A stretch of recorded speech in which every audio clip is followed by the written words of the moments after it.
Good evening YouTube, welcome back to the channel. In today's video I just wanted to run through a few things that I actually don't like about the ZZR. Thankfully the list isn't very long, but let's get into it.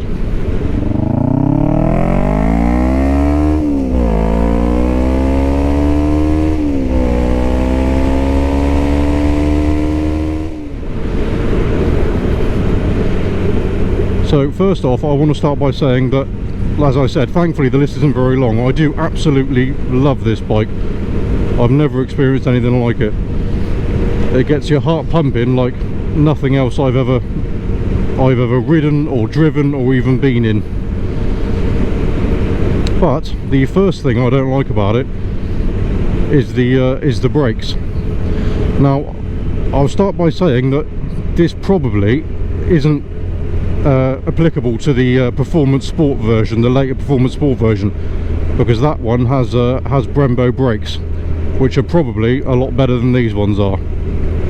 But these ones, I just don't think they inspire much confidence. I don't think for a bike of this size, weight and power, I don't think the brakes are good enough. Now, Chris keeps banging on at me to change the brake lines to braided ones. He says that'll make a hell of a difference, so I may very well give that a go. Maybe even change the pads as well, and hopefully that might sort the issue. Yeah, but I don't think, as I said, for a bike of this weight and power, they just don't inspire enough confidence for me, really. So yeah, that's the first thing I don't like. The second thing I don't like, actually, again, is another thing that wouldn't apply to the newer performance sport version, because that has nice exhausts on it.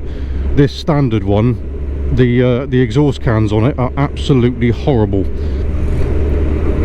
So I will be changing those. I'm looking at some at the Black Widow ones. That's definitely something I will be looking into in the future. The Delkovic ones are all right as well, but I think, on looks, I think I definitely prefer the look of the Black Widow ones. But unfortunately, it says on their website that they don't fit if you've got the link pipes don't fit if you've got a centre stand fitted to the bike, which this one has. So I think I would have to lose the centre stand before those link pipes for the Black Widows would fit. But I'm not too bothered about that. I mean, the centre stand's good for cleaning and stuff, but I could always get a proper superbike stand or paddock stands or whatever to overcome that issue. So I'm not too fussed about that. So yeah, that's definitely on the cards. The third thing, I wouldn't say it's not a problem, but I was surprised when I got it. For a bike of this size, I was surprised. Oh, nearly got hit by a bird.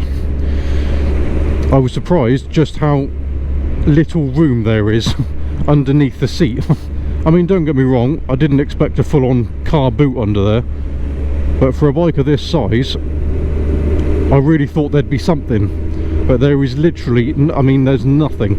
I've got a like a hockey puck under there, which you put in under the stand if you're on, a soft terrain to stop it from sinking, and I can just about get my bike padlock under there, but that is literally it. There is nothing. I mean, Chris's ER5 is even, as you can fit a fair bit under there, and that's a much smaller bike. So why it has nothing under the seat, I don't really know. It's not that big of an issue really. It was just something I was surprised about. Now the fourth thing, although I'm really just picking holes in it, because this bike is now 10 years old, so I do agree with other people that they should have updated the Gen 2 sometime, I don't know, maybe around 2017, 2018, and changed this middle screen here for a nice colour TFT LCD arrangement type thing. I wouldn't change the two analog clocks because I love them. I think they're brilliant. I wouldn't change them at all for a digital one. But the screen in the middle, it would be nice if they had updated that. But I mean, that wouldn't apply to this bike anyway, because this is a 2012. This is one of the first of the Gen 2s when the Gen 2 first came out. So, and as I've said before in a previous video, I mean, the reason I chose this particular bike even though it isn't the performance sport, was because it was such a clean one with very low mileage. I could have had, for maybe a tiny bit more money, I could have had a performance sport one, albeit with way more miles on it. But I chose this one purely because it was so clean with such low mileage on it, and I don't regret it at all. I don't regret it one single bit, because I said, you know, the exhaust cans I can change to my own liking anyway. And yeah, you know, the Brembo brakes would have been nice, and the Öhlins rear shock would have been nice. But no, I'm glad with the decision that I made. But yeah, in all honesty, that's really it. I had to kind of nitpick there to find things I didn't like about it.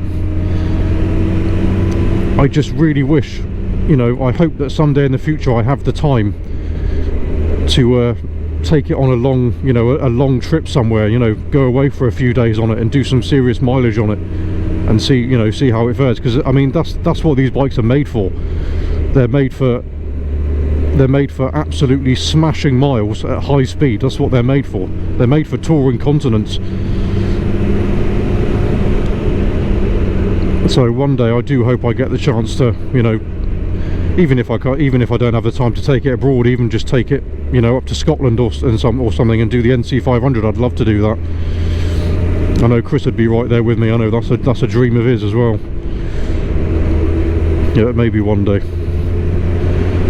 But yeah, as I said, I really had to nitpick there, because there really isn't much I could find that I don't like about it. The main thing that I said that struck me was the brakes. But other than that, I was really just sort of clutching at straws, really. That was the main thing.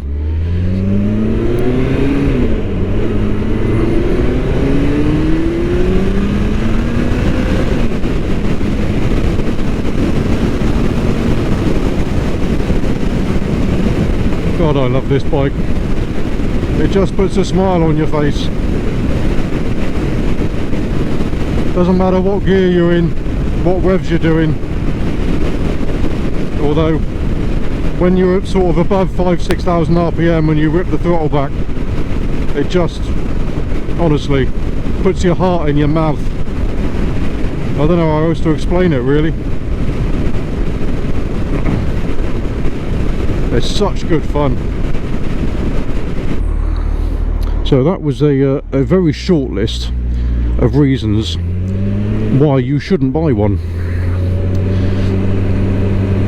But I'll tell you one thing, you absolutely should, because it is